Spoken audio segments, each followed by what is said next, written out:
ધારી Tulsishyam road પર આજે એક ગમખ્વાર અકસ્માતની ઘટના સામે આવી છે.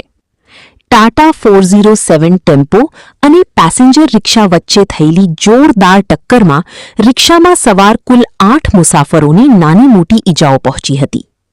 અકસ્માત બાદ તરત જ સેવાભાવી લોકો મદદ માટે દોડી આવ્યા હતા અને તમામ ઈજાગ્રસ્તોને 108 એમ્બ્યુલન્સ મારફત તાત્કાલિક ધારી સિવિલ હોસ્પિટલ ખાતે ખસેડવામાં આવ્યા હતા. ગંભીર ઈજાગ્રસ્તોને અમરેલી રિફર કરાયા. ધારી સિવિલ હોસ્પિટલ ખાતે પ્રાથમિક સારવાર આપ્યા બાદ 8 પૈકી 6 દર્દીઓની હાલત ગંભીર જણાતા તેઓને વધુ સારવાર અર્થે અમરેલી સિવિલ હોસ્પિટલ ખાતે રિફર કરવામાં આવ્યા છે. ધારી સિવિલમાં ઓર્થોપેડિક ડોક્ટરની સુવિધા ઉપલબ્ધ ન હોવાને કારણે અવારનવાર દર્દીઓને અન્ય સ્થળે ખસેડવા પડે છે, જેને લઈને સ્થાનિક લોકોમાં ભારે રોષ જોવા મળી રહ્યો છે અને તાત્કાલિક ઓર્થોપેડિક ડોક્ટરની નિમણૂક કરવાની માંગ ઉઠી છે. ધારી પોલીસ વિભાગે ઘટના સ્થળે પહોંચી અકસ્માત અંગેનો ગુનો નોંધી આગળની કાયદેસરની કાર્યવાહી હાથ ધરી છે.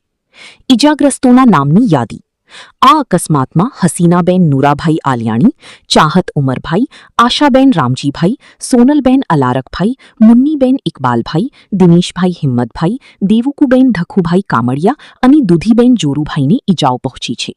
સ્થાનિકોનો સૂર: અકસ્માતની જાણ થતાં જ સામાજિક કાર્યકરો અને સેવાભાવી લોકો હોસ્પિટલે ઉમટી પડ્યા હતા. ઈજાગ્રસ્ત હસીનાબેન અને અન્ય સ્થાનિક આગેવાનોએ હોસ્પિટલમાં સુવિધાઓના અભાવે પડતી મુશ્કેલીઓ અંગે તંત્ર સામે રજૂઆત કરી હતી. રિપોર્ટર મૌલિક દોશી, અમરેલી. અમે તરસિંગડા કામે ગયા હતા. કામેથી અમે ખીરી આવ્યા. ખીરીથી અમે રિક્ષામાં બેઠા અને આ ખિસ્સા ચોકડીએ અમે પૂગ્યા તો એક્સિડન્ટનો બનાવીનો આઈસરવાળાએ ભટકાવી. રિક્ષા હતી? હા, અમે રિક્ષામાં હતા. કેટલા લોકોને વાગ્યું છે? અમે 4 મજૂર હતા અને બીજા દરબારના બેનું હતા. બધા મહેમાન આવ્યા હતા તરસિંગડા. આપનું નામ?